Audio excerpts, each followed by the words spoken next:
Good evening, ladies and gentlemen. Good evening. Good evening. Oh, I see someone in the background. I see you over there. I see you. Ladies and gentlemen, thank you for joining us tonight. We have several stories to discuss. It's been a busy week. I've been in and out of courtrooms as I do. Uh, this past week, the YSL trial had some interesting twists and turns, but we're not going to talk about YSL right now. We want to talk about some other stories that obviously has just came out in the last day, 2 days, 3 days, 4 days. But I can't do this by myself, ladies and gentlemen. I can, but I really can't. I need to be joined with the original, my first.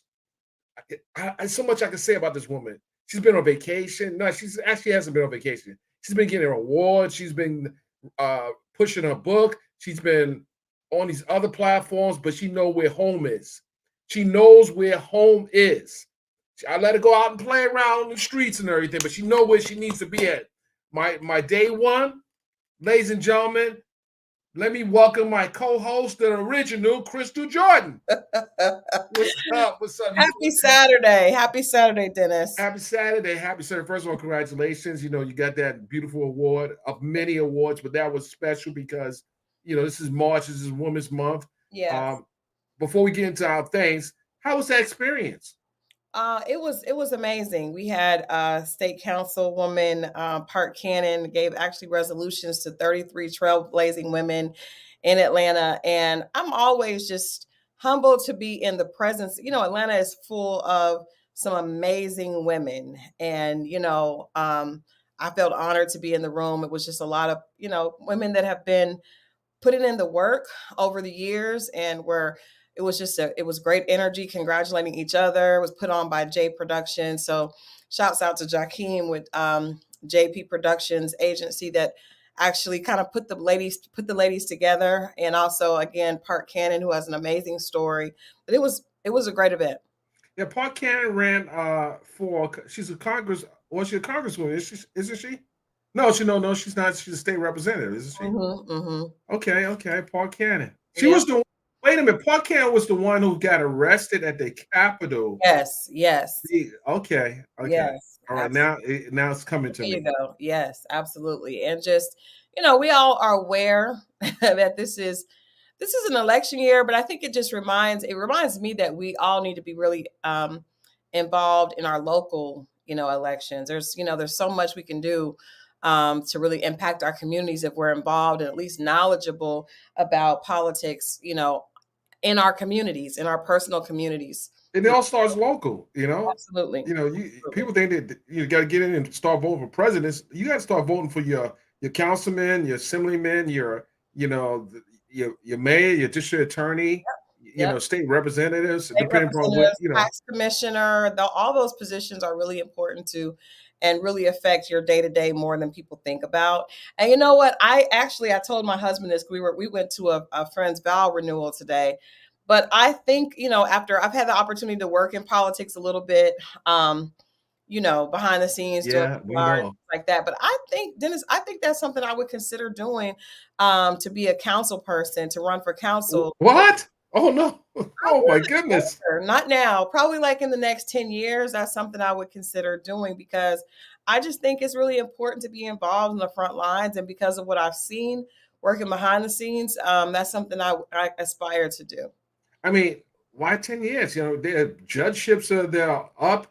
You have all kind of seats that, hey, Fonnie Willis is running for office. You want to go against Fonnie? No, we leave that one alone. But I do not want to run again. No. I think because I just think in that I still have a lot of things I'm doing in my career right now, with clients and writing and doing things, but that is something I eventually aspire to do. well, listen, you have my vote. Well, you know what? I'm gonna need more than that. I'm gonna need your strategy. We put together strategy. You and I have talked Absolutely. about Well, strategy for that's the behind the scene. We don't let everybody know how we moving.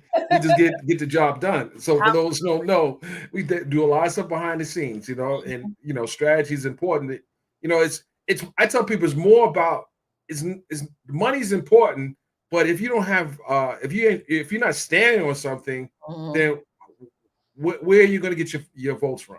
At the right, end of the day, there right. are many issues that we're dealing with. And this is the only reason why I say 10 years is, 10 years is a long time, but I think that even having a conversation now, I see many possibilities for you, and especially, being someone that's going to be in your cabinet. I want to make sure, we do it sooner than later. With that said, ladies and gentlemen, there has been some interesting developments in many stories that we have covered in the past, but I want to get into the first one, and this is a deal with Carlee Russell. Carlee Russell took a plea deal. She took a plea deal. She avoided jail. She avoided jail. And it was a heavy campaign. We got to lock up. We got to throw away the key. She ruined our lives and everything. I'm like, wait, calm down. First and foremost, calm down. She didn't ruin your life. She ruined her life. And that it can be repaired. But I have a clip too. We just want to look at her plea that she took the other day. And I'm going to run it right here, Crystal. Here we go. Russell? Yes, sir. You can put your hand down. This is CC 23-888 and 889.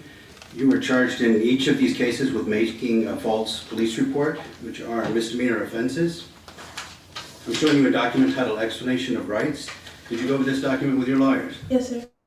Is that your signature on the last page? Yes, sir. Do you have any questions about this document or about your rights? No, sir.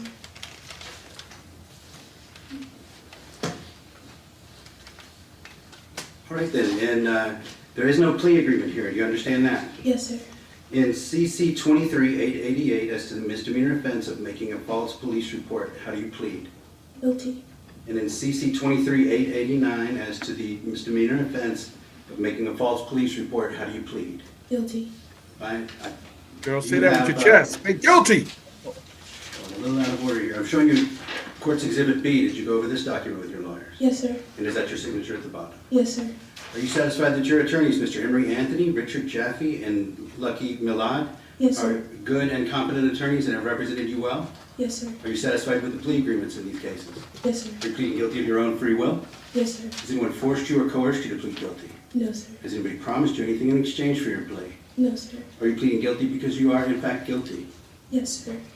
All right, at this time, before we proceed, well, I find that your plea was made knowingly and voluntarily, and based on your plea, I find you guilty. Before sentencing, first, is there anything that the Attorney General's office would like to add? Yes, Your Honor, if you don't mind. Here As the court is aware, I have asked to speak today, and I have a lot to say, but the court has asked me to limit it to 2 minutes, and so I will do that. First of all, this case has always been about respect for law enforcement and respect for this community as a whole. Ms. Russell faked a kidnapping, duped the community, and contrived this situation. We still, Judge, don't know to this day where she was, how she got there, what she was doing, and with whom she was doing it with. Once we figured out that she was supposedly missing, the community got involved. Hundreds of people got involved. They took time away from their families, their work, their fun. Law enforcement got involved, from federal, state, to local. And they took time away from their family, their people, their work, other cases that needed to be solved. This has been a case that it was taken advantage of, and it's our contention that Ms. Russell knew this would happen. She had researched it on the computer. She had researched search terms about Amber Alerts and the movie Taken, all of those things. And then, Judge, when she came home, Crystal, before we finish playing this, I want people to pay attention to what's happening here in the background. This is a misdemeanor case. You see alongside in the courtroom, you see a bunch of cops in the courtroom. A misdemeanor case. Yeah. You know why that's being done, right? What is your perspective Well, on that? the reason why they have all these cops in here, they want the judge to see that the police are outraged. But let's be honest here. They all got paid. I mean, it's in the budget. This could have been easily a real kidnapping, but it's still in the budget. People are upset I get it, but they still do their job. This is their job. Right. Every case that they investigate don't necessarily yield a true crime. Right. So I think a lot of this outrage is fake outrage. I agree. It's fake out. I do think it's fake outrage. I mean, obviously, I was thinking that the police were there because they, the prosecutor is trying to show how she wasted, resources of the city with the police, using the police and things like that, which is true. But, watching that clip, the biggest thing that stands out to me is that Carlee is 25 years old. Right. 25 years old and has grown up as a part of this social media age where there are a lot of people lying about huge things on social media. Now, few get the type of attention that this case, did garner.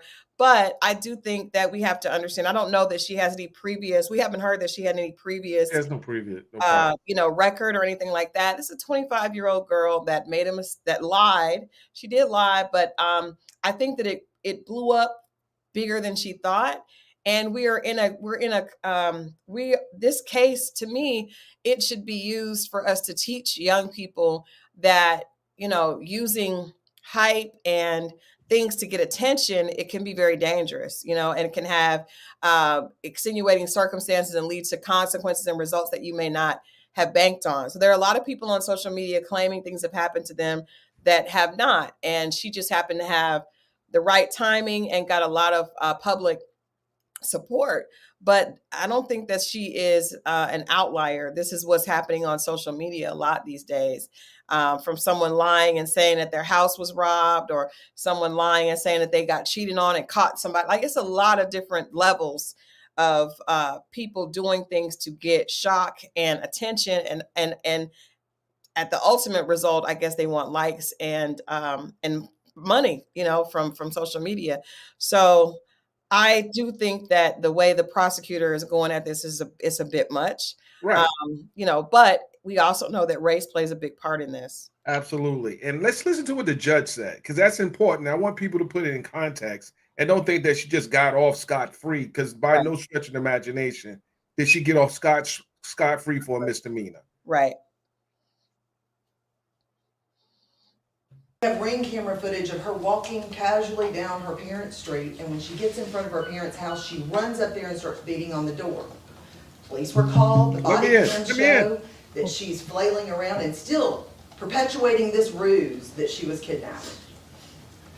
Okay, we get it. The ambulance was called. She goes to the hospital and she finally speaks with law enforcement, and that's when she tells the story about the orange-haired man and woman telling that was Donald Trump. her hair and eating Cheez-Its. This ruse continues. The orange-haired And it man. doesn't stop until a couple of days later when her lawyer issues a statement. So I have to say, Judge, that because of this ongoing complete disrespect for this community as well as law enforcement, it is our contention that she should get some jail time. I understand that it's a misdemeanor. I do. But because of the effect it has had on law enforcement as well as on the community, we feel even if it's weekends in jail or nights in jail, that some sort of incarceration is warranted in this case. I think I kept it under 2 minutes. All right, thank you, Ms. Morris. All right, is there anything from the defense attorneys? No, sir. Judge, what we're going to do is going to let Ms. Russell make a Yes. statement. Okay, Ms. Russell, before being sentenced, you do have a right to make a statement. Is there anything you'd like to say? Yes, sir. Your Honor, I want to genuinely apologize for my actions and the resulting negative impact inflicted onto others. I made a grave mistake while trying to fight through various emotional issues and stress. I am extremely remorseful for the panic, fear, and various range of negative emotions that were experienced across the nation.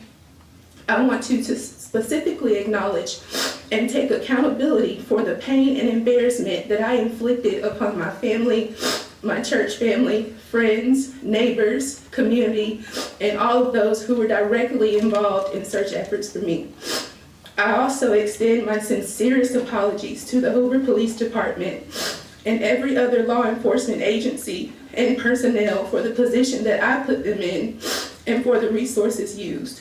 I absolutely regret my decision, and in hindsight wish that I had cried for help in a totally different manner. My prayer is that I will be extended grace and given the opportunity to redeem who I truly am and restore the positively esteemed character that I have worked so hard to attain for the 25 years of my life prior to this incident. I wholeheartedly can say that I've never had any malicious intent to hurt anyone. And I pray that you will feel my sincerity and that as I prepare to pick up the pieces and go on to restore my life, that you will witness the fruition of grace.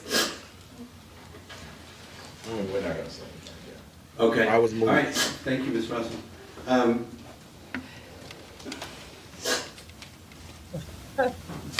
When you first made this report, you alarmed Okay, community, so this community, and let me say something with the alarmed cameraman. country. He needs to get his Story act went together. nationwide, as you know. And then when it came out that it wasn't true, not only was this community outraged, but the country was outraged. What you did was you wasted a lot of government resources, and you're going to pay for that. You're going to pay every dime of that in restitution in this case. It would be a waste of government resources to have a trial in this case. So you have taken responsibility, and we're not going to do that. It would be a waste of government resources to put you in jail. One of the most expensive things the government does is incarcerate people. And we need to reserve our jails for people who are genuinely a threat to the community. Although we're very upset about what you've done, you're not a threat to the community. I'm not going to treat you any differently than I would treat any other first-time nonviolent misdemeanor offender. Accordingly, it is the judgment and sentence of this court that you're sentenced in each of these cases to 6 months in the county jail. These sentences are consecutive with each other, and these sentences are suspended. You're placed on probation for 12 months. It's supervised probation.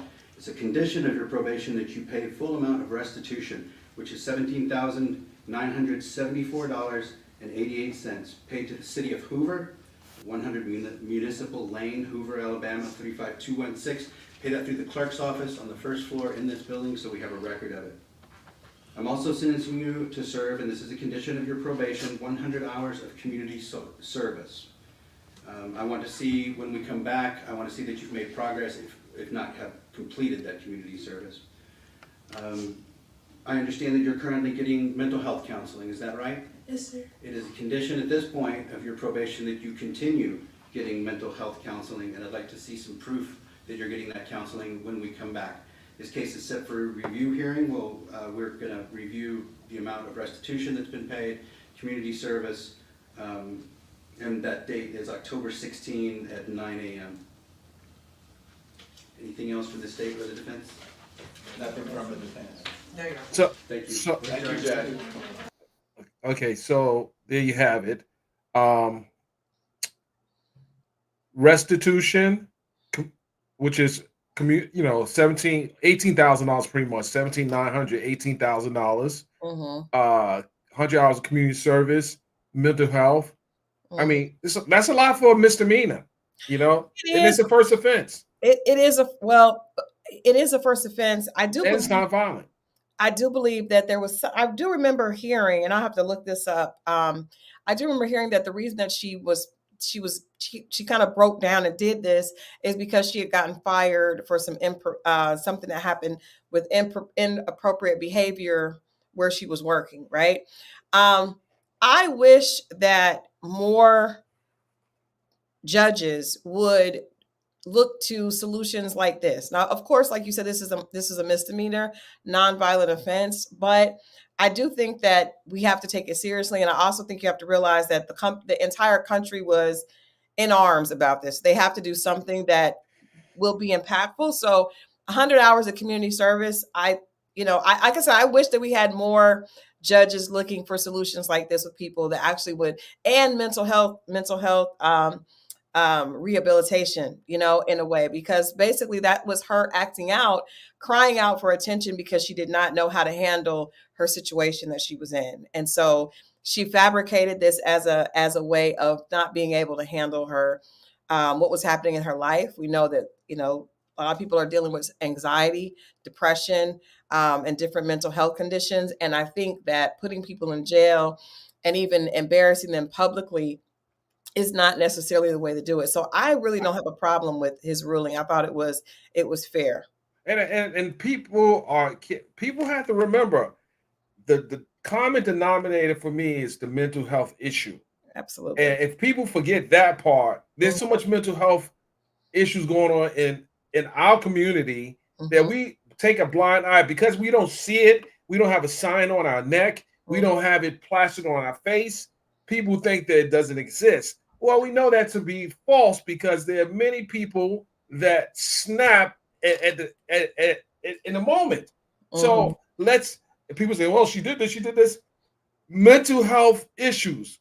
She had a lot. First of all, you got to think about it for a second.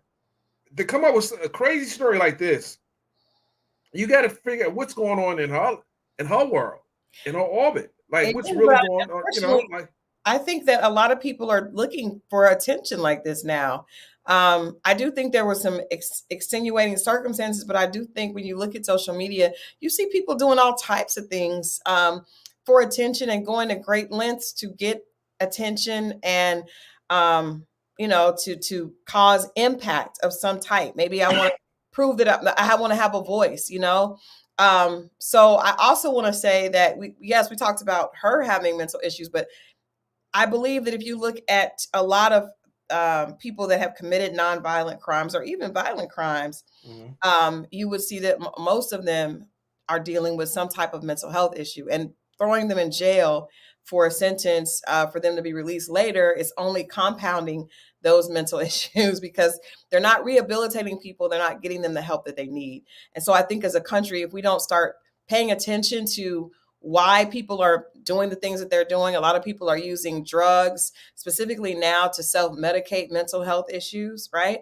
But you're not diagnosed and you don't know what's going on or it hasn't been properly handled, then using drugs are often a way of self-medicating. So I think that this needs to be a protocol in a lot of cases, at least try to figure out how to get the person help, try to figure out how to get them involved in community service or service learning, which can help people to get outside of their own anxiety or even what they're dealing with when they're able to help others and be able to be a positive contribution to the community. And that's why I think the community service is important.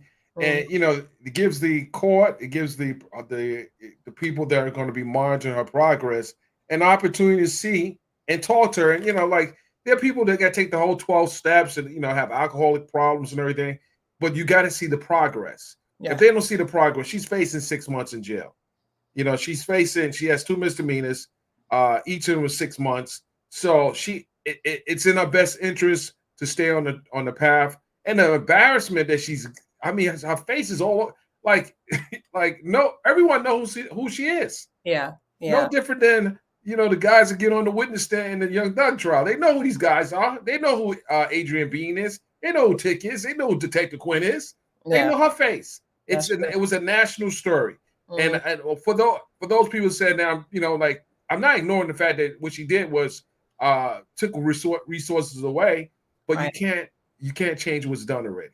You got to move forward. And you're right. That is part of their job. But I do think when we employ officers to run on wild goose chase, and she's not the only one that's done that. Absolutely. There are a lot of people that have, domestic violence case. The police go out to the house and, the people are back together the next day. One of my listeners asked, where is the line between accountability and mental health? What, in your opinion, what do you think? Where do you think the line is? The line is that probation. That's $17,000, $18,000 you got to pay. That is. I mean, that's the accountability. I mean, we see where it was a judge to us. So yeah. I mean, either you get it on your own, you get it forced like the court did. When you got people that is not part of your family in your life and telling you how to run your life, I mean, you kind of put yourself in servitude.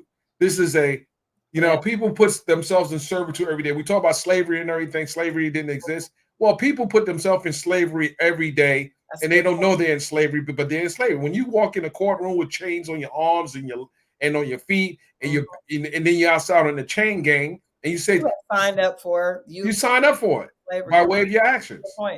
That's a good point. That's a really good point. I think that. Let me ask you a question. So she's also on probation, correct? Absolutely. So she'll have to pay that money back, and then she also, probation is expensive.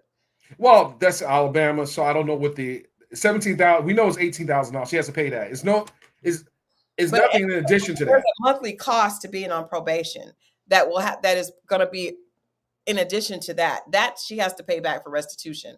But when you're on probation, there is a cost that goes to the city, to the county that you're in, that you have to pay every month. And so And I don't it's know funny, what it is in Alabama, but it's funny you say that. And I will have another clip I want you to listen to.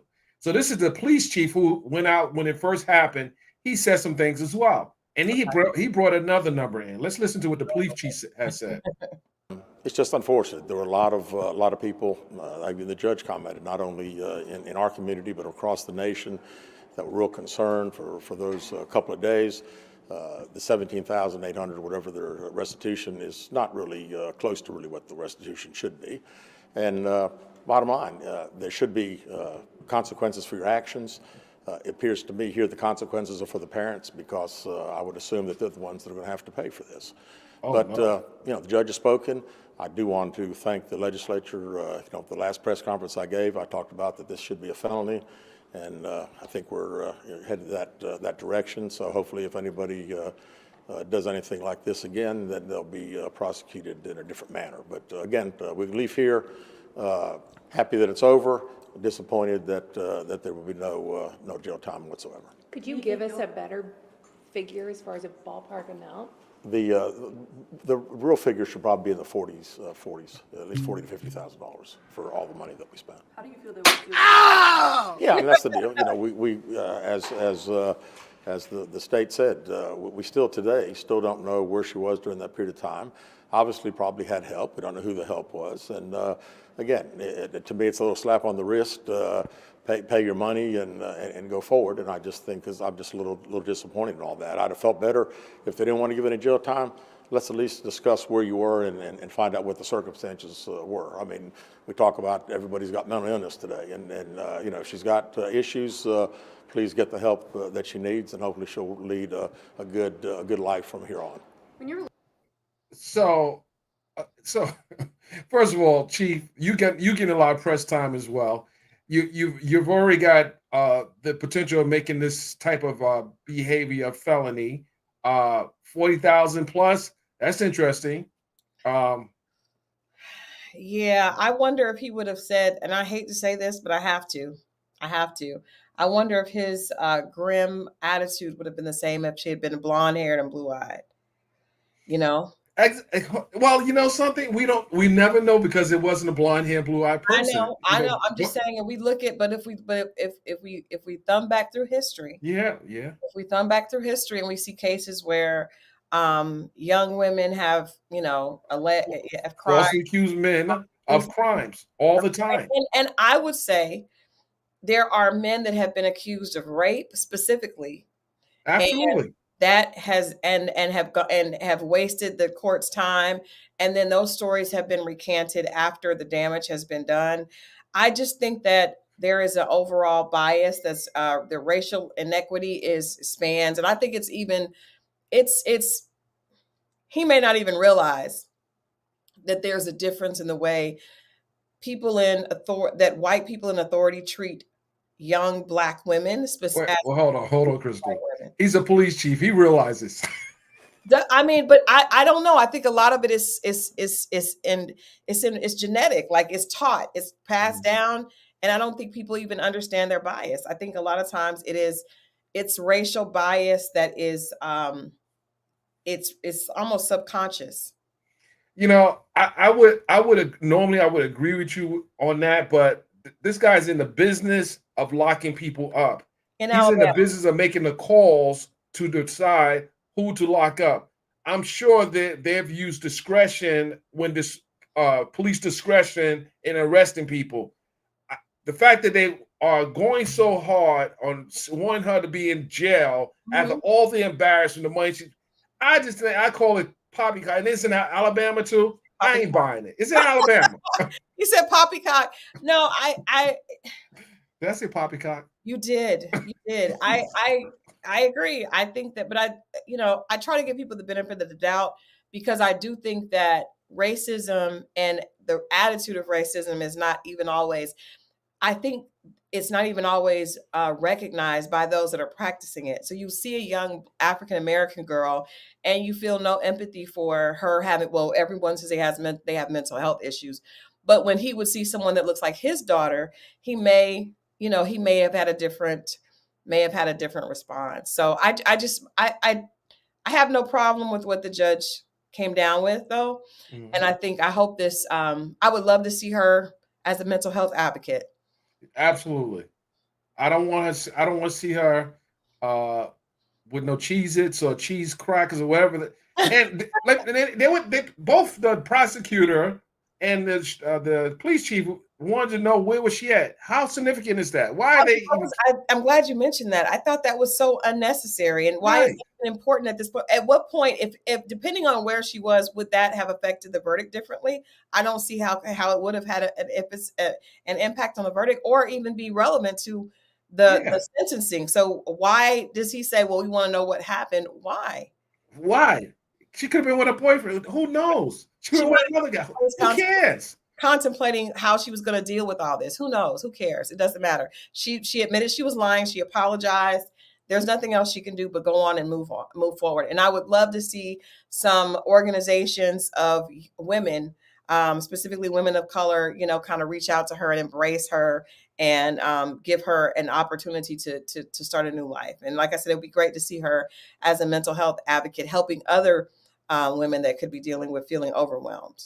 Right. I agree with you. I agree. And then one of the things people got to realize, and we're going to go to the next story, but if the judge didn't say this would be a prerequisite to a plea deal, then why are they worried about it? He's the judge. He's the referee. He didn't ask where the heck he was at. I don't really want to know. It has no relevance to the sentencing. It has no relevance to his, as he stood there in that press conference. It is totally irrelevant. And I'm going to refrain from saying anything further. Right. I get it. So we have a few other stories. Let's pick one. We got Candace. We got Bow Wow. We're going to take a credit. We got Jonathan Majors. Let's go to Jonathan Majors. Let's just talk about what's happening with Jonathan Majors. Yes.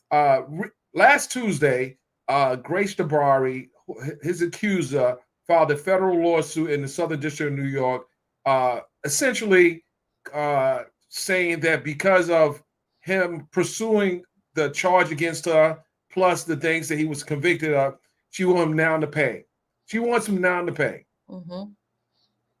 What do you think? And he actually spoke. I'm surprised he gave a statement, but he was caught outside. He gave a statement and said basically he saw this coming. So I think he's alluding that this was a setup. This was something that was in the work, and now she wants to even sue him because they wanted her arrested.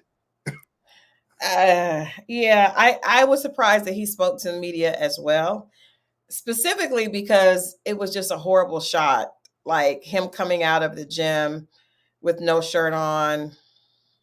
What was it horrible for the ladies? Or what? I didn't see the shot, but was it really horrible? I saw the shot. Well, I think for me, just my perspective is, if I was working on his crisis PR team, I would not want him to be seen as this strapping, strong, man, because you want him to be seen as someone that, you don't want to focus on the physicality of Jonathan Majors right now. Right? Are you trying to emasculate the guy? What the heck? No, I'm just saying I would not want him speaking to media unless he was dressed and look. I just think it speaks to this anyway, very physical nature that he could have been overpowering the young lady. Oh man, the brother's getting a bad rap again. No, I just think that wasn't the smartest time for him to speak. How do you know they were going to be out there? But he should not have spoken to the. Well, he should have spoken. I think I would, especially he hasn't been sentenced yet, and his sentence is next month. I want you to see the clip, and then you would say the same thing. If you saw the clip, he literally has no shirt on, and he's ripped. And there's this idea, right there, and I think this. You want me to see the clip? I'm ripped. I don't need to see his clip. But there's this idea when men are, that there's intimidating, right? That this is an intimidating type figure.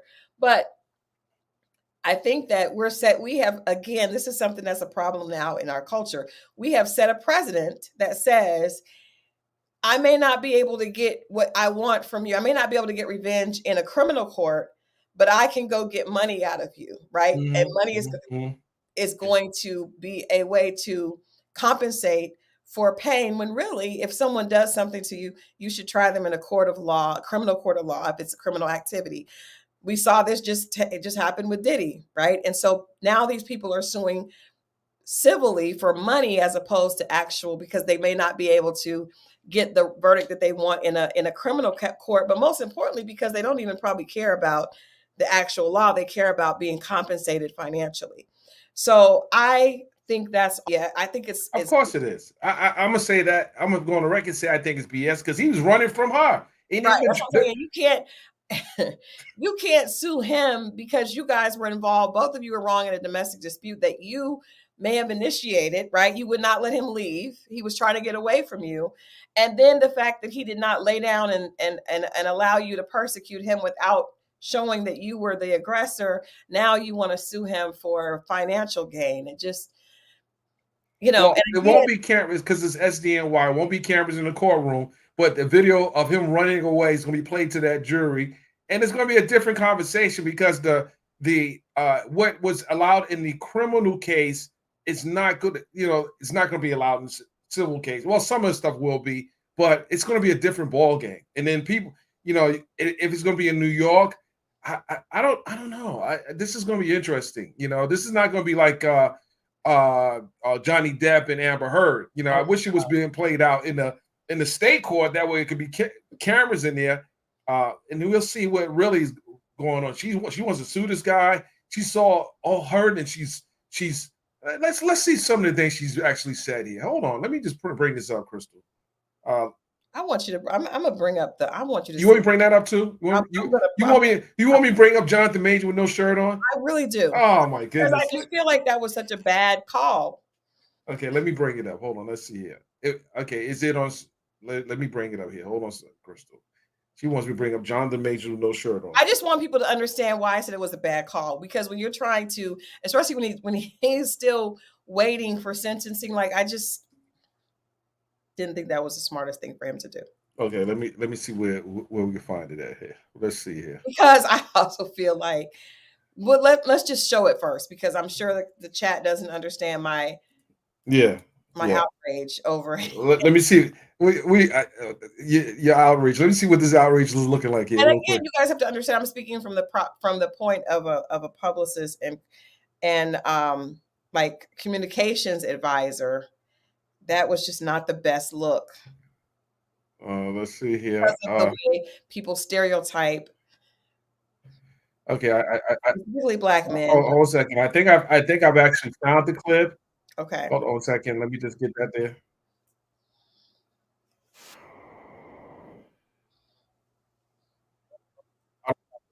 That's not the clip. I don't have the clip, Crystal. All right, let me try to get it and send it to you. Yeah, because I'm seeing another photo with his shirt off. What the heck is this? So I would say that his lawsuit is going to play out. It's going to take time. It's not going to happen right away. I don't know if she's trying to force the guy to a settlement, but now he's going all the way. I can see this guy. Oh, he didn't get the justice he wanted in the state court, so he's probably going to counter. He might even countersue. That's a possibility as well. Yeah, he probably will. I would assume his lawyers probably will. Dennis, I'm sending you the clip, but I don't know if you'll be able to. Dennis, send it to me. Anything's possible. All right, let's see what we can do here. If it's a link, I can bring the link up. If you just send it to me. Your email is, I'm emailing this to you. Can you just text the link? Just text it. Okay.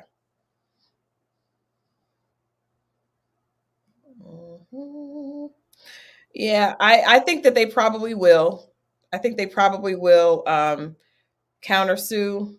I think they should. I think that lawsuits can go either way. Like Johnny Depp and Amp, it was a countersuit. Mm-hmm. So I think that it would be a smart move.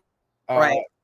Even though he's it's right there. Okay. Hold on a second here. Let me go pull this thing up. Let's see here. Hold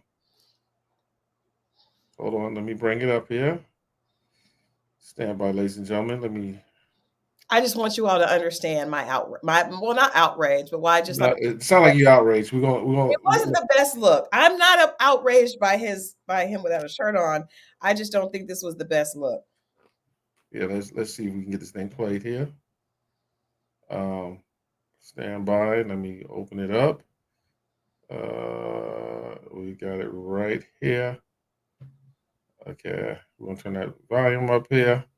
We're gonna bring it up. Oh! I see what you're doing, Crystal. I see what you're doing, Crystal.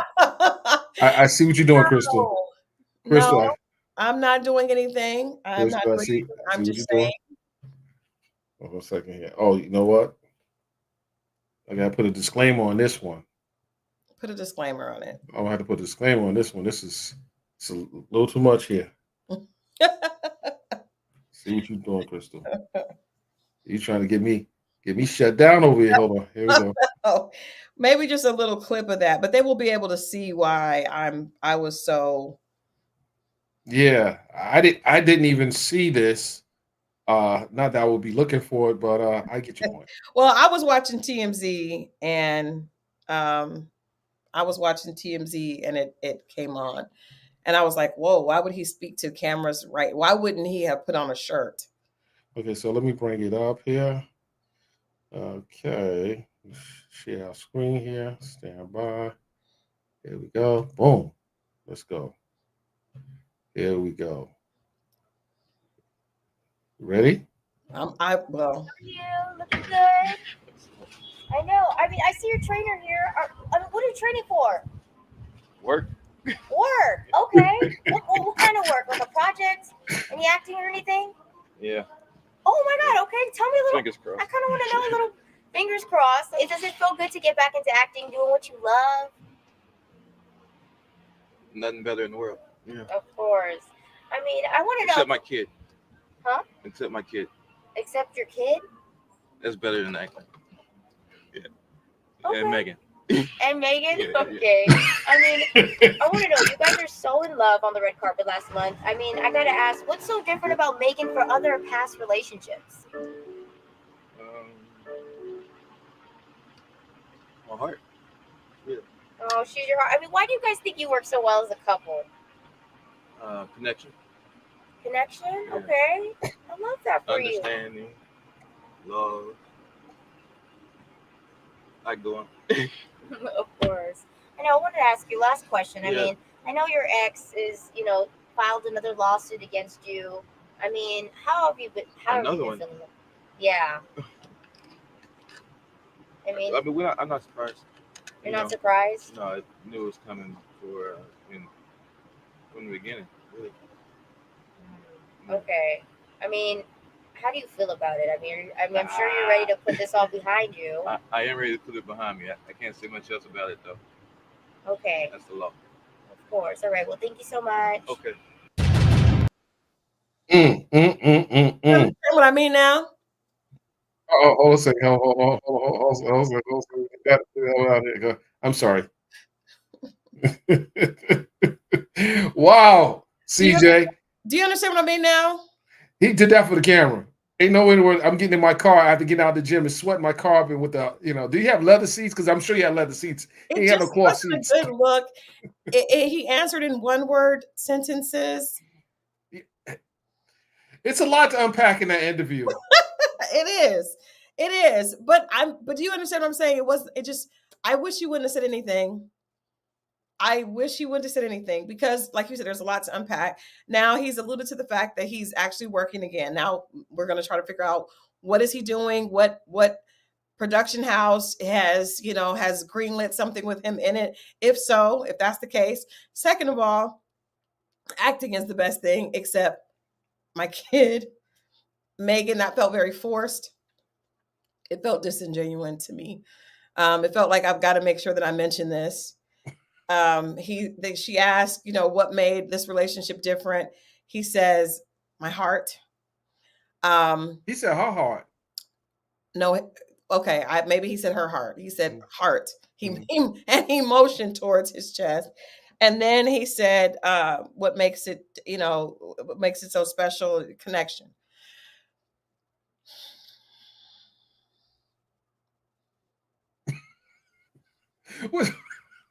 The brother can't catch a break. I mean, she out there. He could have been quiet.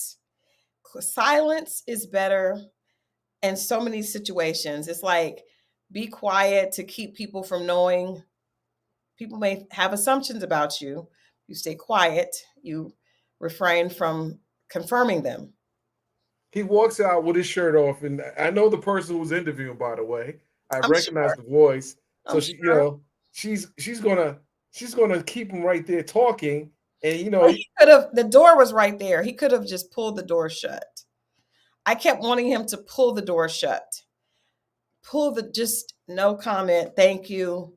No comment. but his handler wasn't there, so it's different. It's different. His handler should have been there. His handler. Well, no, he should know by now. Yeah, true. He should know by now. Okay, so all right. Well, Jonathan, good luck. I see you in the gym. You catching up to me, Jonathan. You got to work out. You got to push. You got that press a little more. Those curls. You want to catch up with me, Jonathan. I see what you're doing. I think that he is doing an impeccable job at that part. But I just think that, painting a picture of him, because we know that, media is very influential, and the pictures that we see influence people. And so, and it's advertising. People need to see the guy. Hey, we need to get that guy in the movie. Look at him. He's cut up. He's cut up. He's cut up like. When I mow the lawn next week, I'm going to take my shirt off. Maybe I don't know what it'll do. Maybe well, like the neighbors to keep cutting afterwards. If you were waiting sentencing for domestic, what is it? Domestic assault? Was it assault? There was it was a low-level misdemeanor. If you were waiting sentencing, I would suggest you not be seen outside ripped up with your shirt off. I'm going to leave that one there. I have to process that because it's a he's not going to jail. They're not giving him jail time. No, I don't think they're going to get him jail time. But I think at this point it's not even about jail time with Jonathan Majors. I think it's about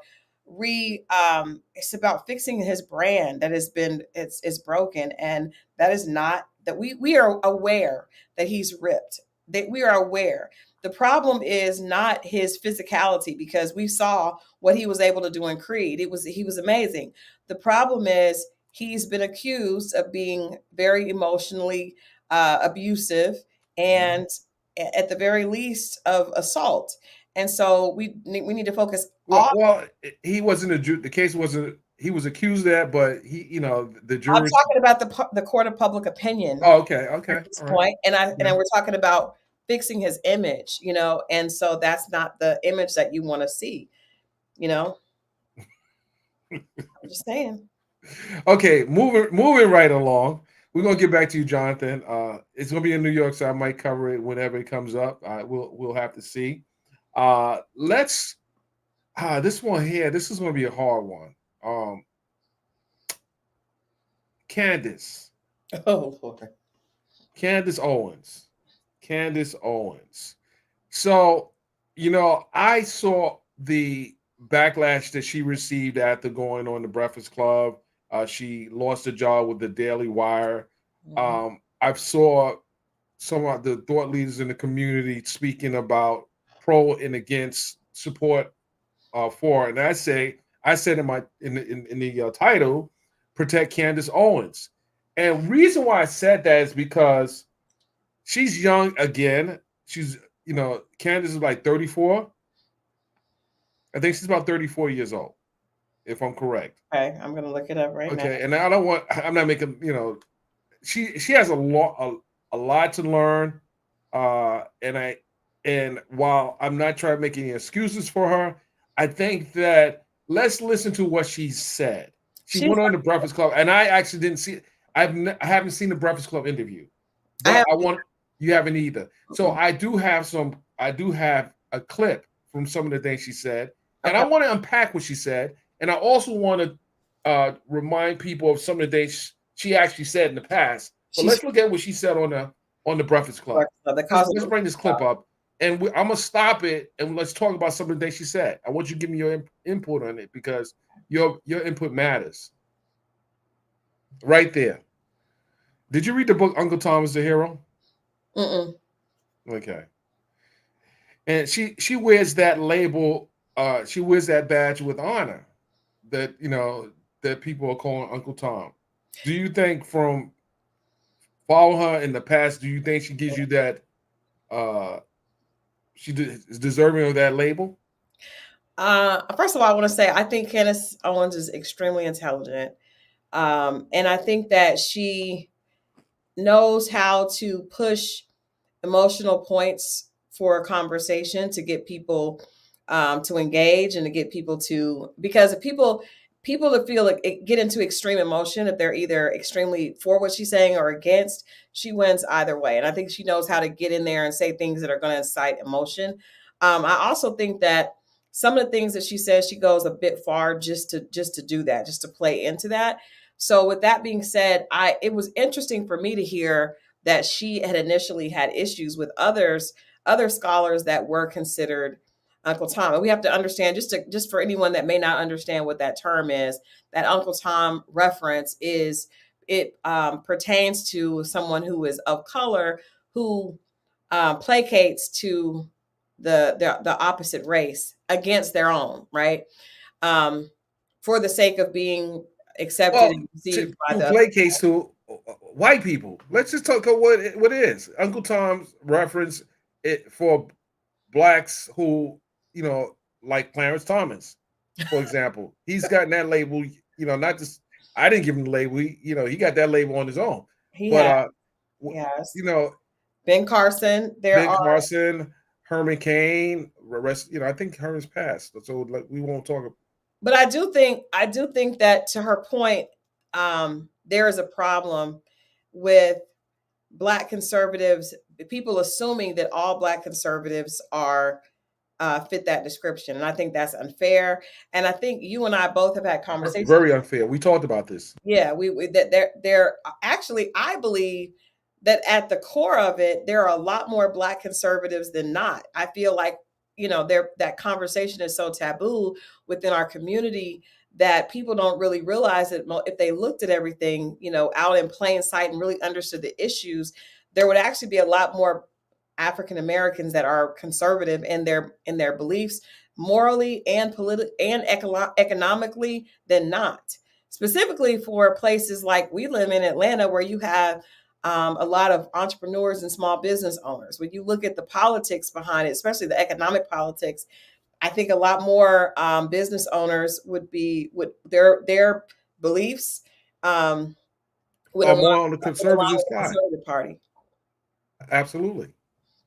So I say that in her defense, that I think that a lot of times, I was even having a conversation with some colleagues, and we were talking about the situation with Candace, and I think I agree with probably 90% of what she says. It's the 10% that is the problem, and her delivery.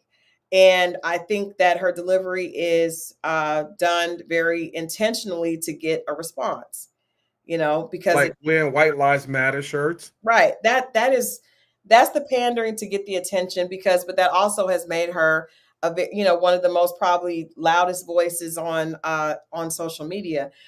So you can't really say she's not doing the right thing because it's working. But I also believe that a lot of what she says, if people listen to it and didn't consider the source, they would probably agree with it.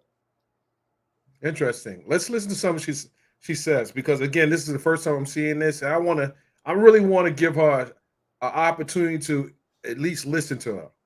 Yeah. Let's think about what she just said here. Do she bear any responsibility from the messaging that she's put on social media? And she blames the media, and I'm assuming she's blaming mass media, but the mass media is not as massive as it was when we came up. Right. No, and that's why I feel like I feel like that's hypocritical on her part, because I feel like she plays in, her platform is bigger than most media platforms. Absolutely. So So that's the issue I have. See, yeah. when people blame the media, but they have some of the biggest platforms, it's not the media. You are the media You at are some point. exactly. You are the media, and that's smart. But you are responding to any influential platforms that don't share your beliefs. That's the problem. That part. So when people respond, and she pushes buttons, like she just said, it's emotional responses. She knows how to push buttons, and when she gets a response that's not necessarily aligned with with her agenda, then it becomes, that's the media, and I blame the media. But the reality is she has created her own platform that is, that she receives most of her insight. It's not like she does a lot of these type of interviews. She does her own conversations on her own platform. So I think I call BS on that. I do commend the Breakfast Club, because I feel like specifically for us as people of color, we have to be willing to hear. There is a problem when we will not listen. We don't even want to entertain someone else's thought. To me, the best way of knowing your own belief system is to listen to others' beliefs, so you can understand why you believe the way you do. If you're afraid to even hear what that person says or hear them out, then you are promoting ignorance, because in order for people to make rational, sound decisions, they need to know the totality of both sides. And that's why I had decided to actually listen to the interview. I've heard things she said in the past, and it was a turnoff for me. But me being a part of the media, I Right. have to still be able to at least listen, unpack, discuss, and make the form wider. Right. So this is, at first I said, I don't want to listen to what she got to say. But no, you got to listen to what she has to say, because others are talking about it, and she might make some valid points. We don't know. You You can won't never know if be you don't afraid listen. of information. I don't feel like we should ever be afraid of information. I can listen to someone and say I don't agree. But the reality is, most of the time when you listen to someone, you're going to be able to find some points of similarity and connection. You may not agree with them overall, but they may say something that you do agree with. And that's the thing. None of us are totally black or white. None of us are totally, even if you look at political parties, I would joke with a friend of mine, at the point now I'm an independent, so I'm not aligning with either party. But wait a minute, hold on. This is breaking news. You're independent? It's not breaking news. Okay, I'm sorry. It's not breaking news. But I used to refer to myself as a very conservative Democrat. But the older I got and the more I started to, as I became a business owner and I was like, I don't even want to be aligned with either party. I want to be able to vote based on whose platform aligns with my personal agenda. And if not, I'm able to say, okay, who gets the closest to what I'm saying? But I think it's very dangerous when people lump themselves in one category and are afraid to listen to what the other side is saying. That's how you end up being a slave to a political party that does not serve you. Okay, so I agree with you. I totally agree with you. But I also know that people run the risk of following others, like almost like a cult like following. Exactly. So sometimes you got to be careful sometimes of what you take in. Like I'm not going to sit around and listen to the Proud Boys messaging all day just because I say I want to listen to them. No, I'm good on them. I'm good on it. You got to, what you bring into your mind. Sometimes, you start talking it and then you maybe act on it. So you got to be very careful. No, I agree. You have to definitely guard your ears and your mental health. However, I do think it's important for us to know. I think that I need to know as Black people in this country, we need to know what the Proud Boys are talking about, because we need to know absolutely what is happening. But you're right. I'm not going to sit and just inundate my brain with information that I consider verbally abusive or dangerous or extremely ignorant. But I do think it's important, specifically when you're talking about people that could potentially impact your, the way voting goes in this country. You need to know what they're saying. So with Candace, she's not necessary to me. She's not, but she's an influencer at the end of the day. She's someone that speaks about politics and social issues, but she's not necessarily empowered to do anything. She's just an instigator to a huge degree.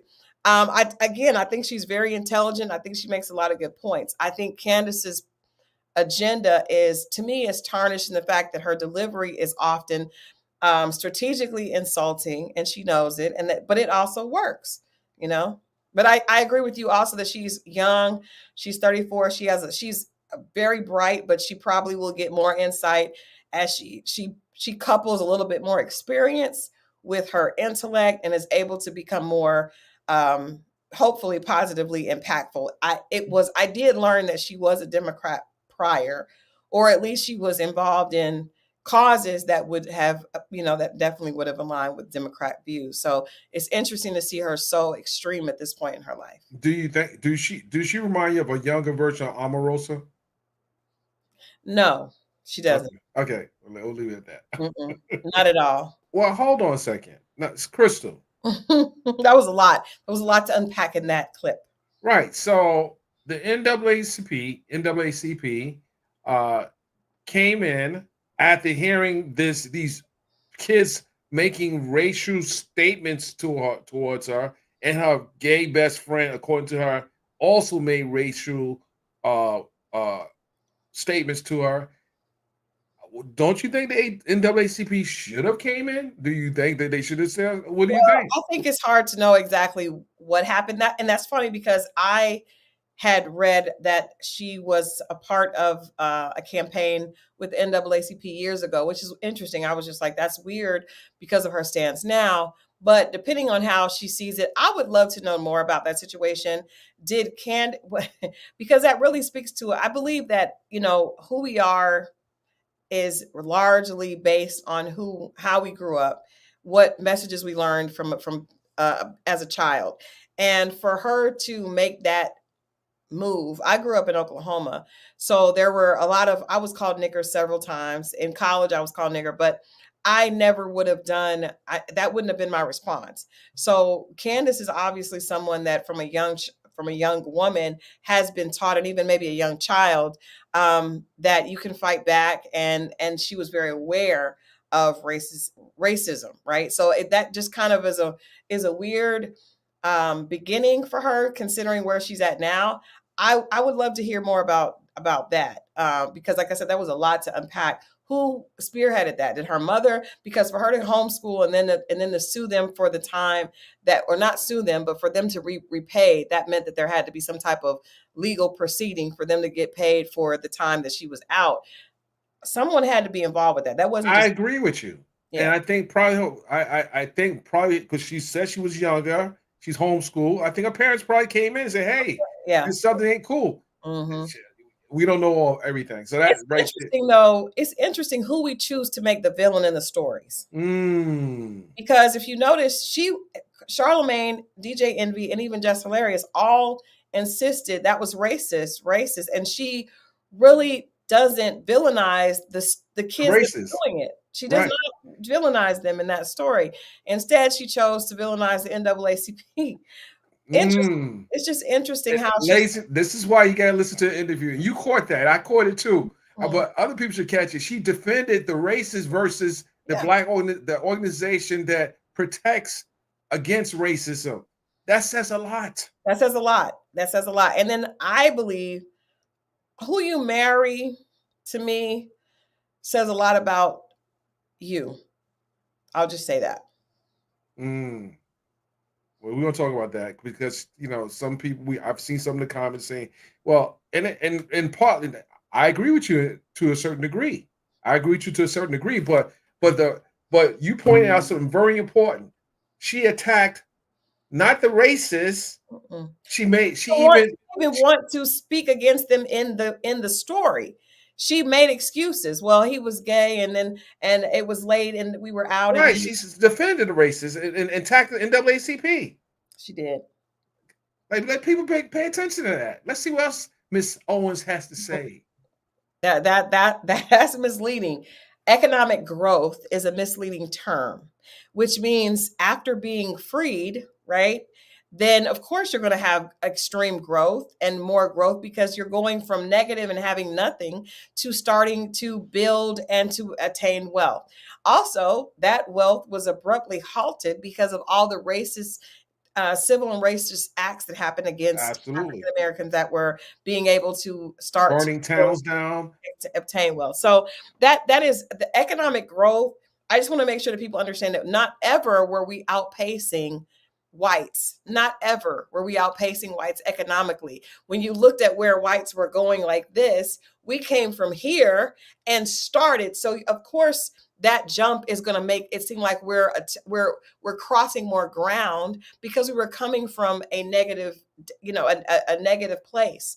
So that is extremely misleading, and to say that, and almost to say that we were good in the 1950s, and that totally like makes Which is the a work lie. that the civil rights movement did. It's almost kind of throws a shames on that, like there was no need for cancels out the need for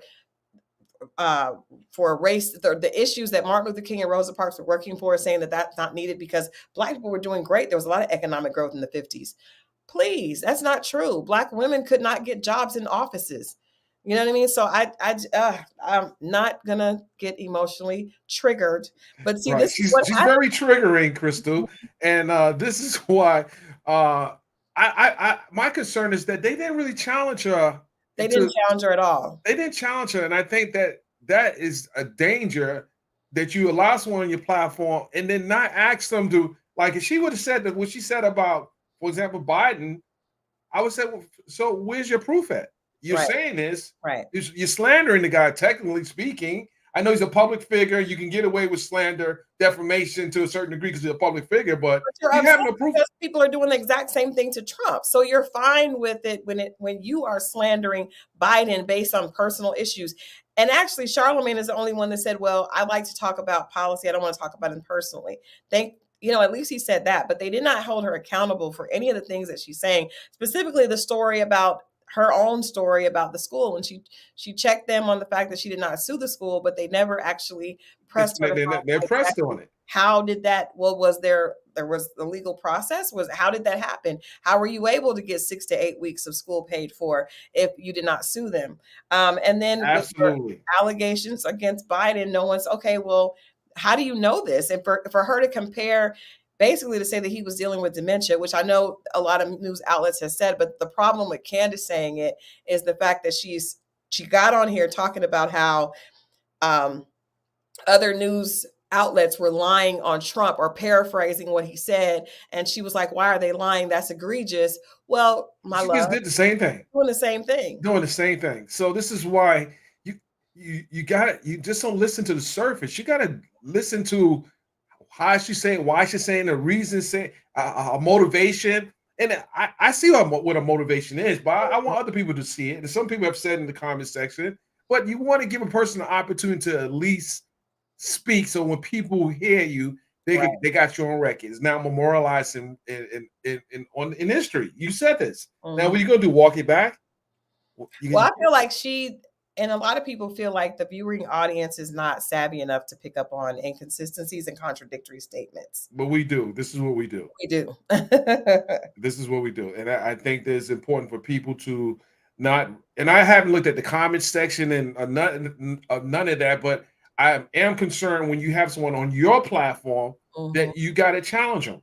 You got to challenge them because. I don't challenge her at all, but I almost feel like it's because, first of all, they received a lot of backlash for having her on the show. They received a lot of backlash. It wouldn't have happened if they would have challenged her. Well, people would have been happy about the fact that they challenged her, but I think they were very hesitant because Jess Alaris is just about quiet during this entire interview. We don't hear from her at all, which I find disappointing because I think that she's she's actually does a great job at holding people more accountable at this point than Charlemagne and DJ Envy. Yeah, it says a lot. It says a lot. Ladies and gentlemen, we're going to listen to about maybe 5 more minutes of her. Hear why she got fired. I got to hear what she said that got her fired. Okay, we'll listen. Okay, we'll play that. Okay. Hold on. Let's not make a light of the fact that people during the pandemic needed resources. That's true. Let's not play games here. That's People true. was see, she's not being honest. There were people who really was affected during the pandemic. And she talking about there were people who also took advantage of the pandemic. There are people who went to prison. I don't like the fact they were just giving money away. People had no way to work. People lost their jobs. People were out of work. People's companies shut down because they weren't. I was one of them. You know, my PR agency, we had to close the doors because none of our clients were working on a project just before it happened. Yeah. And I mean, so that is, you know, to say that they were just giving out money. No, it was a response to the fact that we were in a national crisis. And, you know, I thank God the government did try. Now, of course, there are going to be people that take advantage of it, but I think that's what the government is supposed to do. Someone said, who reported the stream? What are they talking about? I don't know. Uh-oh, they shut us down for talking about Candace. Who shut us down? We're not shut down. It is. It says stream unavailable. What? Yep. Yikes. Wait a minute. Hold on a second. We're not shut down. We got people right here watching. We're not shut down. My stream is... do you see it? Well, hold on a second. Hold on. Hold on a second. Hold on a second. It says stream unavailable. Stream suspended for policy violations. Wait a minute. Hold on a second. Hold on a second. Hold on a second. Hold on.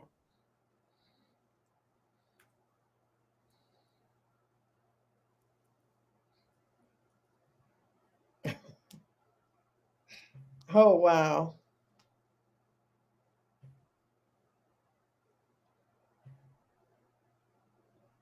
Yikes. Well, hold on, hold a second. Hold on. No, we live. We live. Crystal, I don't know. You might got shut down. I got shut down. I never shut you down. What are you doing? I don't know. I mean, I didn't do anything. I'm not sure. I'm like, wait a minute, we're not shut down. Okay, so ladies and gentlemen, yeah, we're not shut down, Crystal. I'm gonna go out and come back in. Mine was shut down. No, you stay here. You stay here. We don't need you to go back out. Stay right here. I gotta come back in to try to get back on. You're on. You with me. No, I'm not. Okay, we back. It says we back. We back. We ain't going nowhere. It's sick, girl. Go lock the door and shut the blinds. We've been shut down. All right, listen. Hold on. I was like, wait a minute. We didn't even say anything. What? Oh my God. I don't read the listen. Stop reading the comment section. We were running out. Listening. Somebody said Candace Owens has Europeans on her side. I'm like, she really does. These are your people, Crystal. Oh my God. Okay, ladies and gentlemen. Oh, they said BBB's because of playing the Breakfast Club's interview. No. This is this is fair use. It's back. We're back. We're back. We ain't going nowhere. Yikes. So, like Big Brother was like, whew. Oh my goodness. Let me see. I don't know. We'll figure it out. You saw warnings and everything. Yeah, I saw warnings, said policy but we're back. I see us back now. Okay. Everyone, go check on Hip Hop Inquirer. Make sure Hip Hop Inquirer is up. I don't know what's going on. I'm looking at it now. It's up. Okay. So let me go lock my door.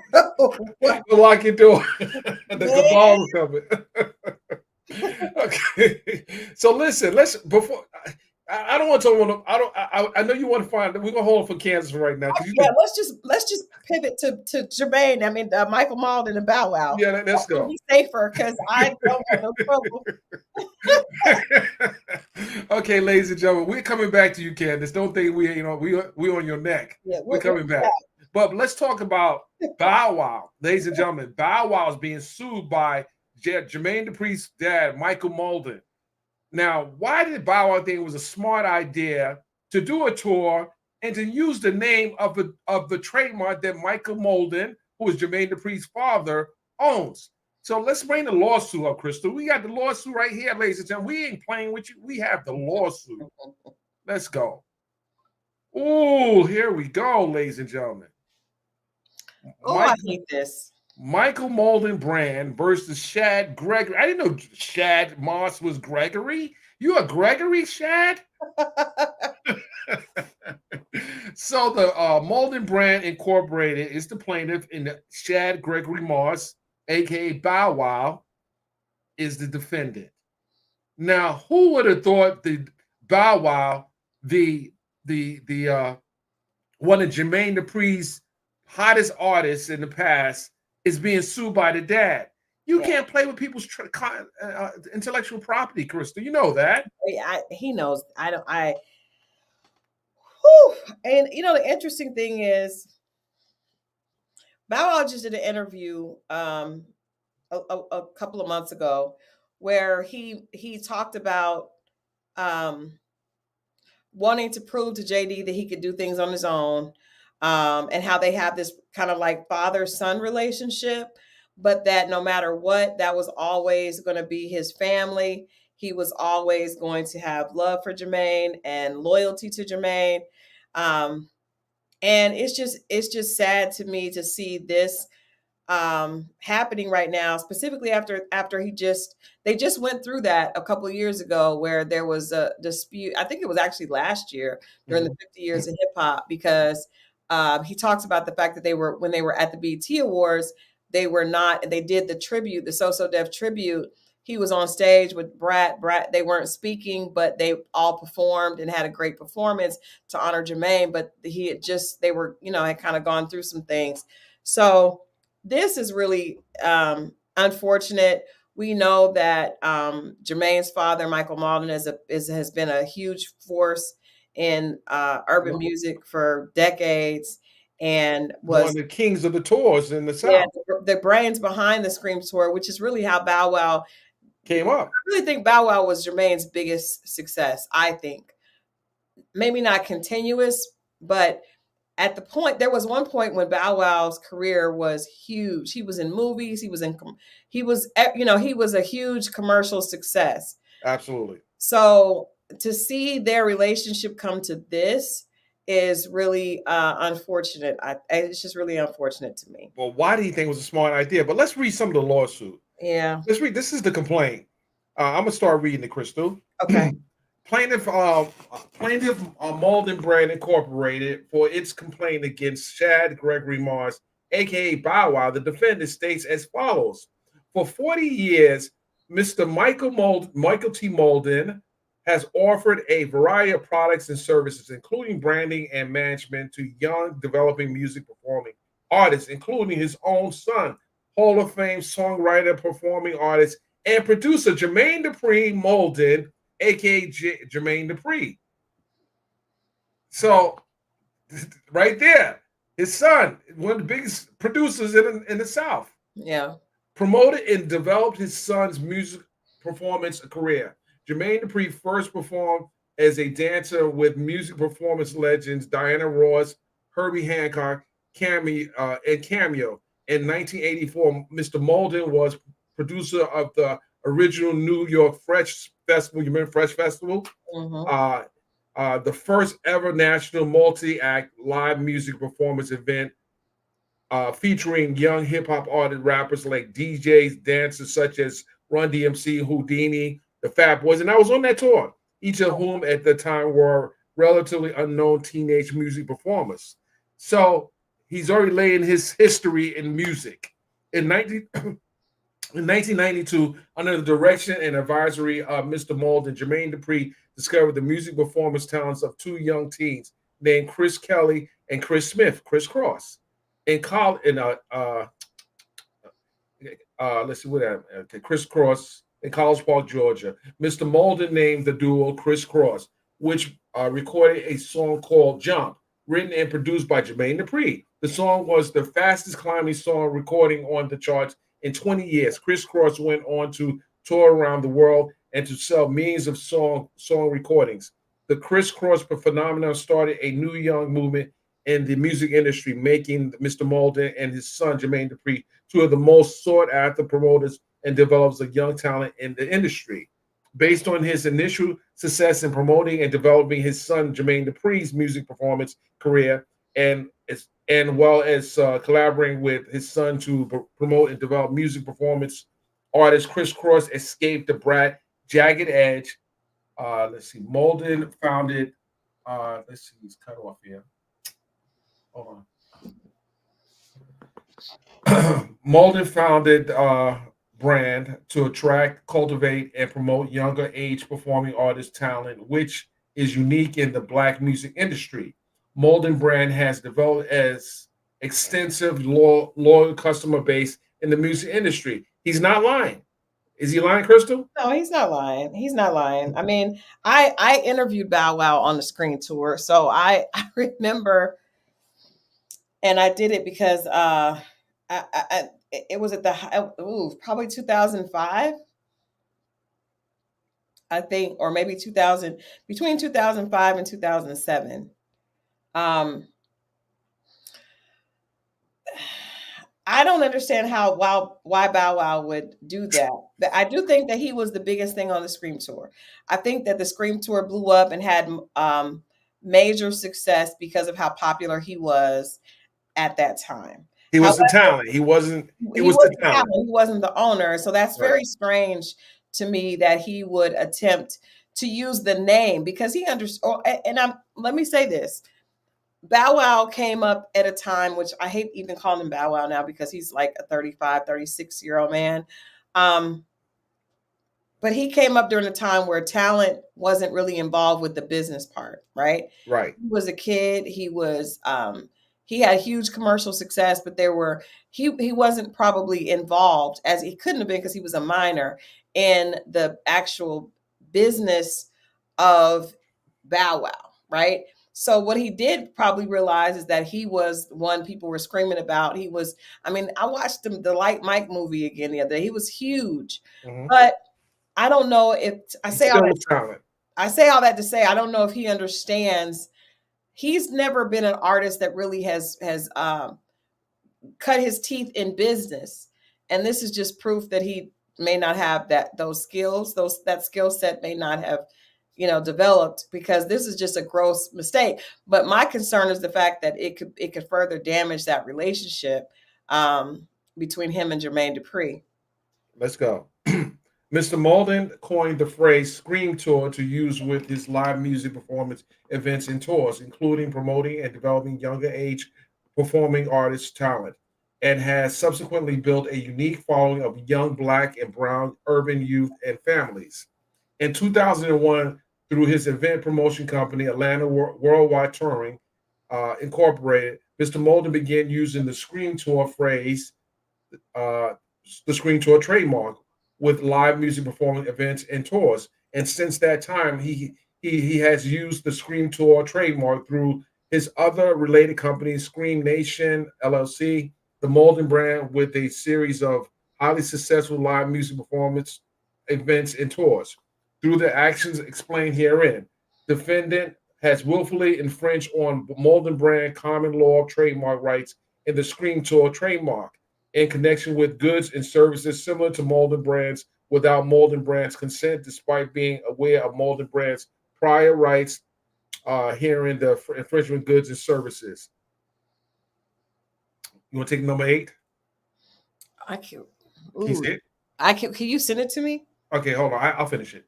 Okay. The defendant's actions are likely to cause confusion among the trade and consuming public through thereby causing irreparable harm to the Malden brand. Malden, hold on. Let's go up. Malden brand is therefore entitled to all remedies allowed by law to halt defendant's infringement and remedy the injury such infringement has caused. The parties. Malden Brand Incorporated is a corporation organized and existing under the laws of the state of Georgia, having the principal place of business at 3334 Peachtree Street. Oh, he's right in Buckhead. Okay. Okay. Oh, okay. Let me pull up on you. Okay. On on information, he's been here for a long time. On information belief, defendant Chad Gregory Mars, aka Bow Wow, is an individual residing in the state of Georgia, having a well, I don't want to put his address out there. Okay, we don't put his address out there. They will be screaming at us, you know. We gonna get taken down again. Yeah, we don't want to do that. We're not doxing the guy, but it's public information. The court has federal questions jurisdiction over the complaint by virtue of the 28 USC section 1331 and 1338. The court has supplemental jurisdiction over the claims arising under the laws of the state of Georgia pursuant to 28 USC section 1367A because the state law claims are so related in the federal subject matter claims and that they form part of the same case or controversy and derive from a common nucleus of operative fact. So they're just laying out they have the it's there in their jurisdiction. He's violated the trademark. He should have known the trademark existed because it's his trademark. Yeah.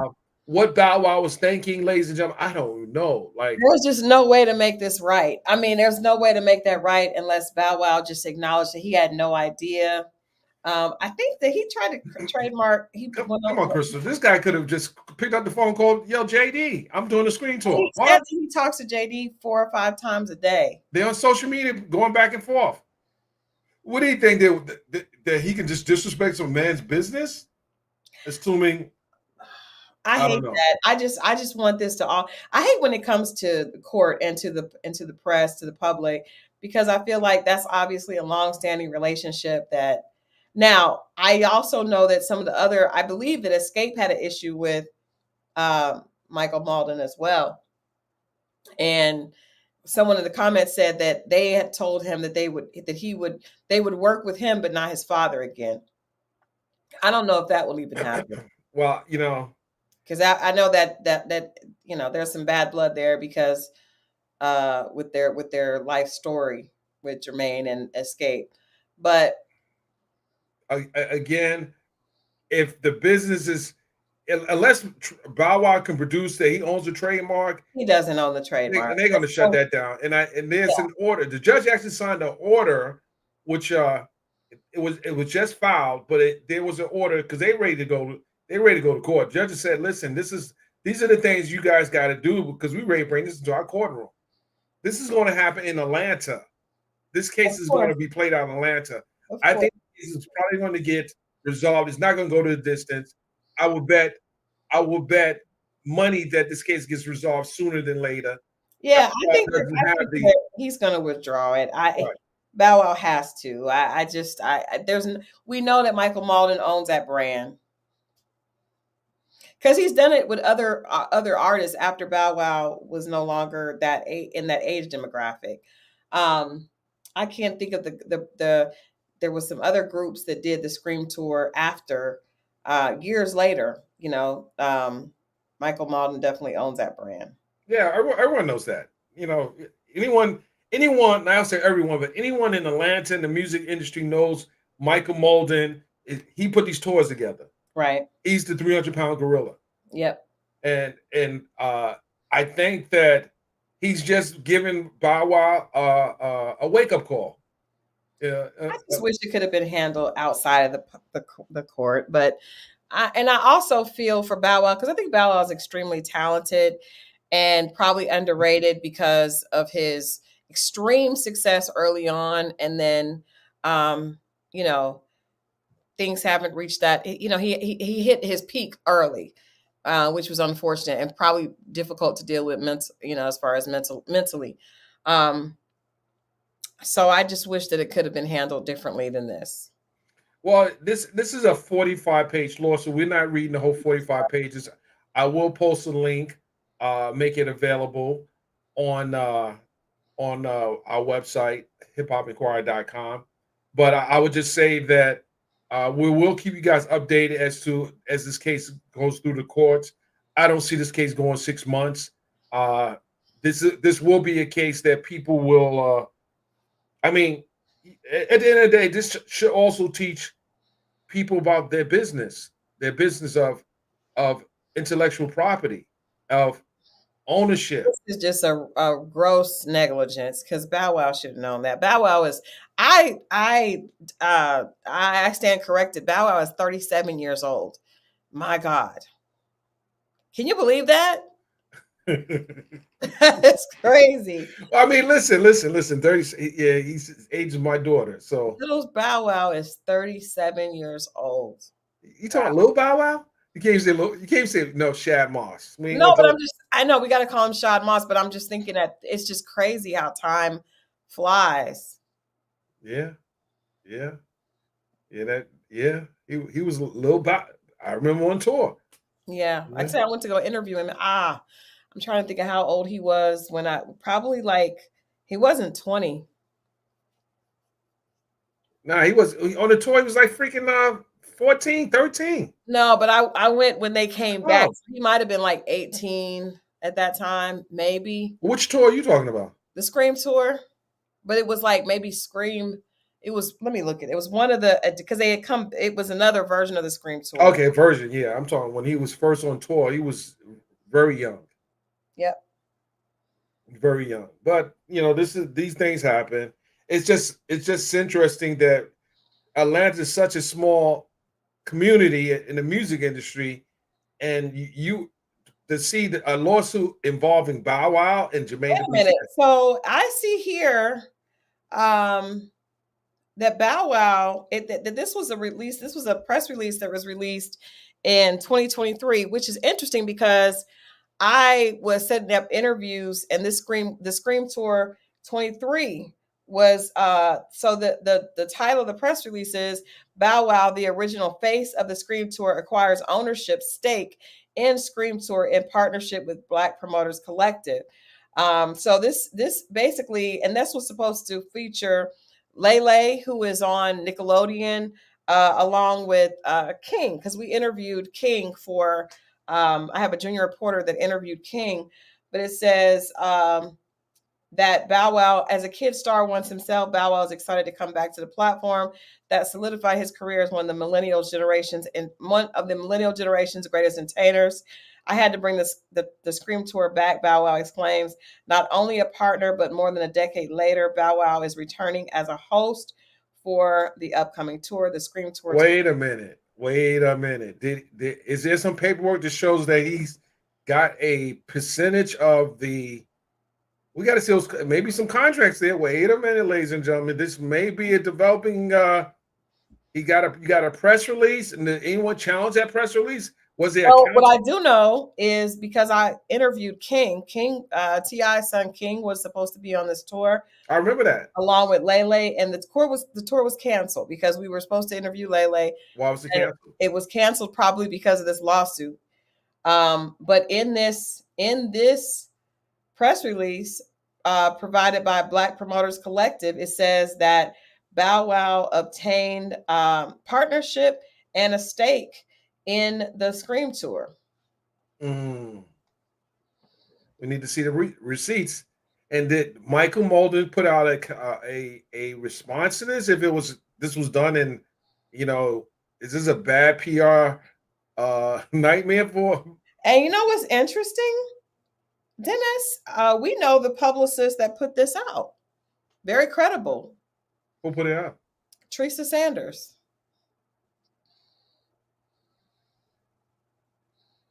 Should I call her now? I talked to her earlier today. Call her and see. I'm going to send this to you. What? Wait a minute. Hold. Oh, okay.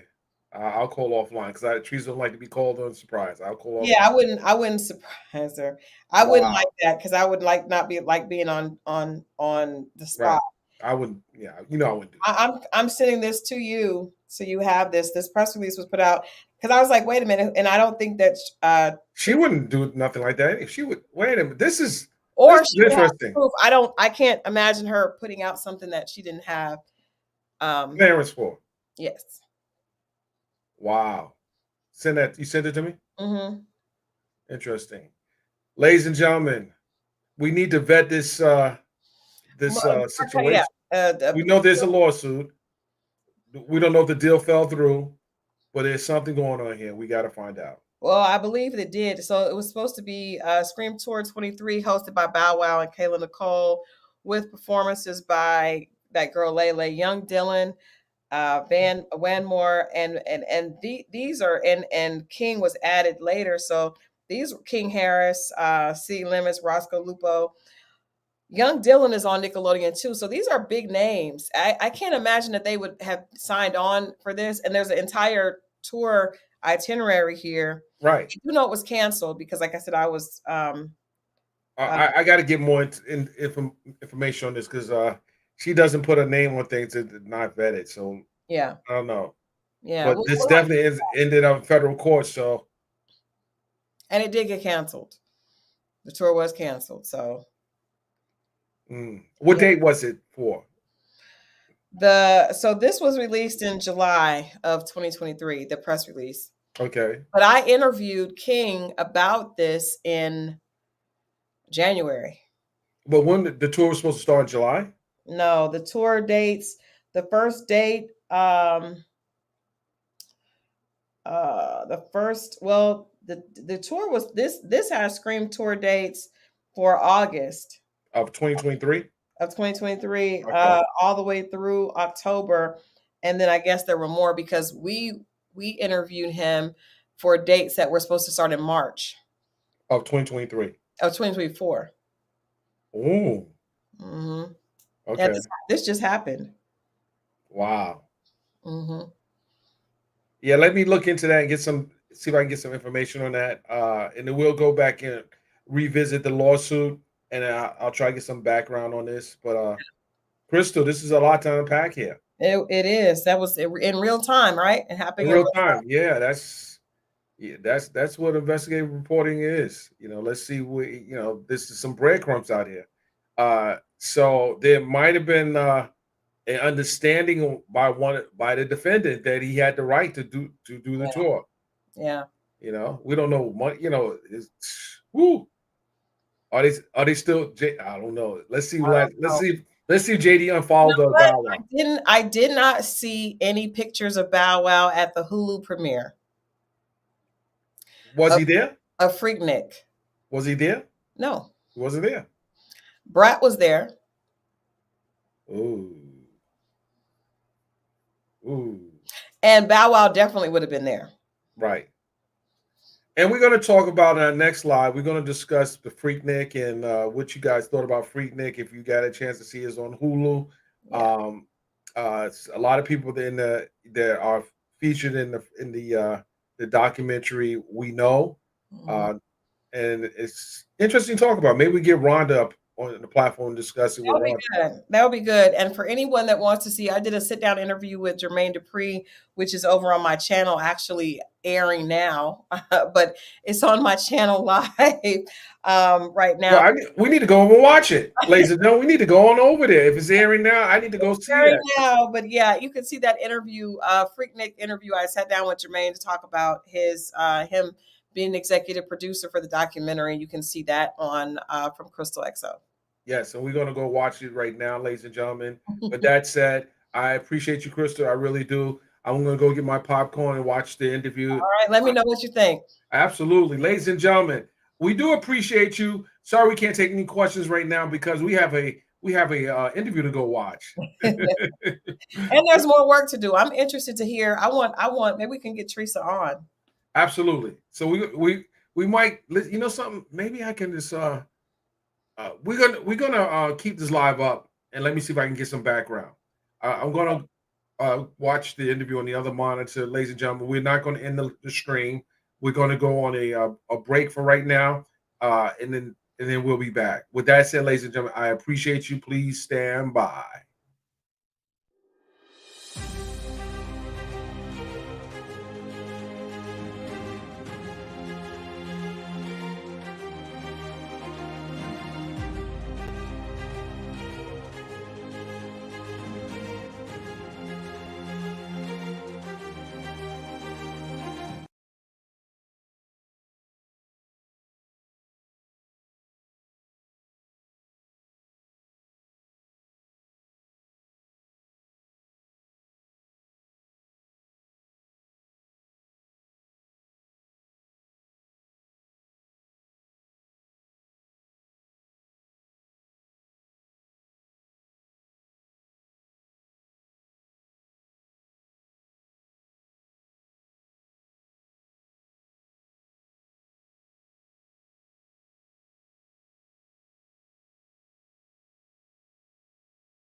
on the beat.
On the beat.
Came and that's like everybody want everybody to go. Yeah. But it seems like, for so long, Freaknik has been talked about. Like there's been this conversation going. Everybody knows that a lot of people that live here actually came to party and just never left. Yeah. So what made 2024 the right time for you guys to actually put this documentary together and actually bring it to a more of an official, place in the history of Atlanta? I mean, I think it's just timing. It wasn't actually like put together to say like let's make it this year. I think it's something that we've been trying to, get out. And I just think it's just I just think it's just the way of the universe. Yeah. And Atlanta at its height, because now as a city, it seems like people are finally aware of what I was speaking about in Welcome to Atlanta and what I was speaking about before I made Welcome to Atlanta and any interview that I did prior to that. I think people finally got a taste of what it was that I was saying. And so people came. So now that it's like one of the most, I would say, one of the busiest cities out. Yeah. It makes sense for, and a lot of the life that created what we see now has been taken away from the city. So it's important to try to like restore some of that, or try to restore some of that energy, so that the city can get back into that space a little bit. It'll never happen the way it was, but that energy that we had was our own, right? And it kind of went away because so many out of towners came here, and then Atlanta became a place of just like this person from this city, this person from this city, this person from this city, and ain't really like a whole. Still a whole bunch of people from Atlanta, but for the most part, when you hear things happening and things just moving around in the city now, it's a lot of people that ain't from out. Yeah, I hear that a lot. Like this, they're not authentically from Atlanta. Let's talk about that time period, because when you watch this documentary, you see just the ingenuity of young people. Like Atlanta's always been a city that young African Americans or young people of color, they had a voice and they weren't afraid to speak up. There's the whole the quote from Andre 3000, that's the South has something to say. Atlanta seems to always have been a place where young people, these are college students, felt empowered. Where do you think that comes from? I mean, I think a lot of, like I said, I think a lot of it's just people having the knowledge of exactly what Atlanta is and was. I seen people online talking about some like, how y'all making a movie about Freaknik? We had Greek Fest and we had all this and all that. I think like people don't understand, like in these other cities, they got one HBCU. Mm-hmm. We have 4 of them shits in Atlanta, like all in one space. Mm-hmm. I think we the only city that's got that, right? So it's like the energy automatically is just, it's Howard times 3. It's where, you know what I mean? It's wherever you, it's Hampton Roads times 3. It's like, Spelman and Morehouse, they had they homecoming at the same time. Like that energy is just different, right? And that's just like one part of Atlanta. That's before you even get into, College Park or West Side or whatever it is. It's still like, I don't think that a lot of people didn't realize how Atlanta moved. Uh-huh. And then you got people that got out here and they start realizing like, oh damn, this place really is black. Like it's really black. Like, you know what I'm saying? And it's not even like it's not because it's a whole bunch of black people here. It's because it's just the things that are here makes the city black. It's not about how many black people are in the city. It's just about the things that, I mean, long as I could remember.